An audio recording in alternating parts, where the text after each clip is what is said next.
Good morning. My name is Deborah Jackson and I'm a Hampton Master Gardener, and welcome to my garden. Today we're going to talk about muscadine grapes. I've got a couple iterations of them and they're really starting to develop and begin to show their fruiting season. This grapevine, this is a single grapevine that I planted using a clothesline post as a grape support. Grapevines need a lot of support. So I have trimmed back this vine so far 3 times this year and she's still thriving. The grapes are now starting to come out. In about a week or two, these are muscadines. So in about a week or two, we should see them starting to change colors.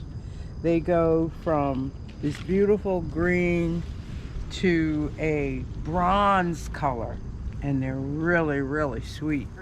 Grapes are very forgiving in terms of pruning. You need to prune them very severely throughout the season and every year, so that you can get more grape production as opposed to leaf production. So this, as I mentioned before, this grapevine I have pruned back 3 times already this year, and she's already come back and provided more fruit for us. And it's time for another pruning. Even as we're getting to the harvest stage, it's time for another pruning, because as you can see, these vines are stretching out looking for something to grab onto and continue their growth process. Now, just as a example, this grapevine is on the same kind of post. This is the other companion clothesline post. So this is what it looks like, that's the support underneath the grapevine.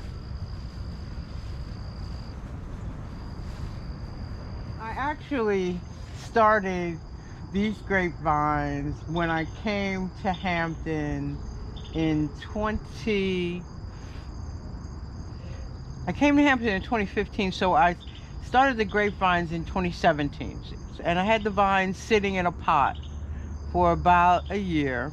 I went to Lowe's, more than likely, and found a couple of grapevines that were on sale, and I just let them sit for about a year, and then I finally found a place for them. As I mentioned before, I used the clothesline support for one of the grapevines, and then I had an arbor that I put up, a shade arbor to put up in the middle of the yard just to provide some shade, because this was an all-sun yard, and I decided that I was going to allow the arbor to become the trellis for our grapevines.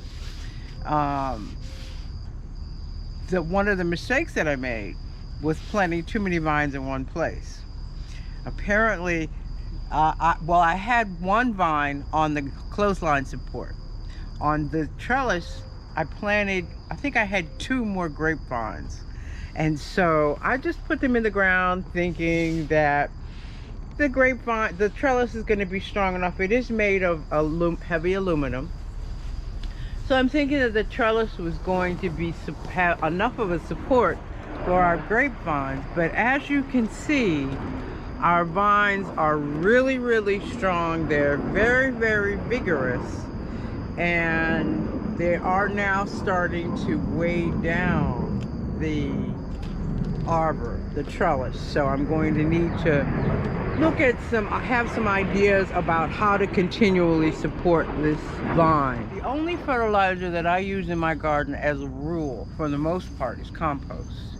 When I'm doing plantings throughout my garden, I have various compost piles in various sections of the yard, and I will dig out some compost and use that as a bedding for the plants as I am doing the planting. So no, I don't do fertilizer as a rule. I have not noticed anything on, not diseases, but what I have noticed are grapevines do attract Japanese beetles.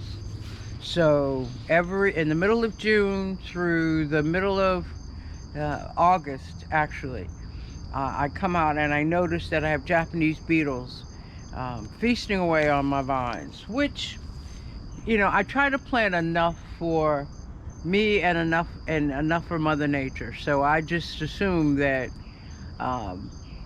Japanese beetles and other pests are going to get their portion, and given that my vines appear to be very healthy, I'll have more than enough to share with Mother Nature and with my friends. So no, I have not noticed any diseases on these vines as yet. For the most part, my pruning is definitely a hardship because it is designed to be a shaded area of my garden. I need to be able to walk through it. Mm-hmm. And as the vines go down, you see how the vines go down. As the vines go down, they kind of interfere in my walk through the garden. So I generally used to do a hard prune all the way around just to lift the canopy up high enough so that I can get through without having to bend over. This vine has gotten really, really heavy. And there are larger, older branches that are starting to become more and more noticeable in the vine. So my plan for this year, in the fall, when the grapes are harvested, is to begin to take out some of this old wood. My research has shown that your production is reduced. The older the wood is on the vine, the production of your grapes are reduced. So I'm going to start thinning out some of this old wood. There are 2 vines here that are pulling down this side of the trellis, and one of these vines is going to get severely cut back to the point where I'm not going to have these branches all tugging on this one support. So I'm going to start cutting it back. And really, when you look at the way grapevines are grown in Napa Valley and in Italy, where they do professional grapevine production, their vines are no more than 5 feet tall.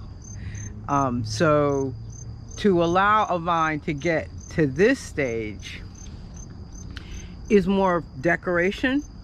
It's more decorative as opposed to fruit production. The other thing that I've learned, especially with fruit production, is that you need to get on a schedule. In our pesticide manual, there is a section for home orchards, and it provides you with information regarding a spray schedule.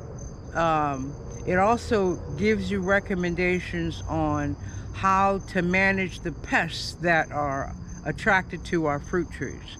And if you get on that schedule and you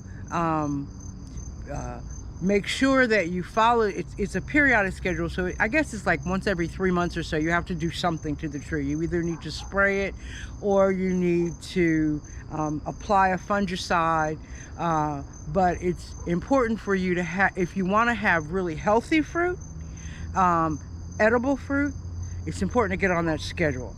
So next year I'm looking forward to being able to share with anyone more healthy fruit, because this year is going to be my year to study the pesticide manual and get on that schedule.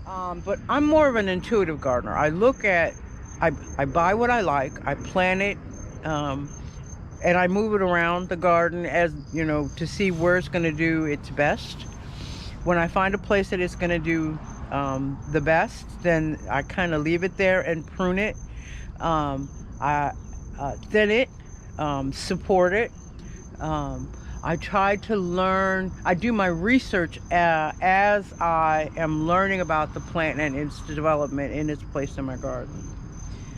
So what I am learning, though, is that it is important to do soil tests so that you don't have as many problems with fruiting, particular fruiting plants. You need to do a soil test so that you know how to amend your soil properly. You need to do a little bit more research in terms of how a plant develops, because had I known how quickly, how productive this vine would have been, I probably would not have let them get as large as I did. And it's the same with my fruit trees. My experiment with my fruit trees was just let them grow and see how big they could get. Well, what I discovered is that if you let them get too big, one, you can't reach the fruit, and two, too much fruit on a plant does tend to take the strength away from the root system, and you're going to end up needing to prune it anyway. So a recommendation there would be do your research before you do the planting, and having done that, then you can move on and do some more intuitive things in your garden so that you can enjoy just the fruits of your labor.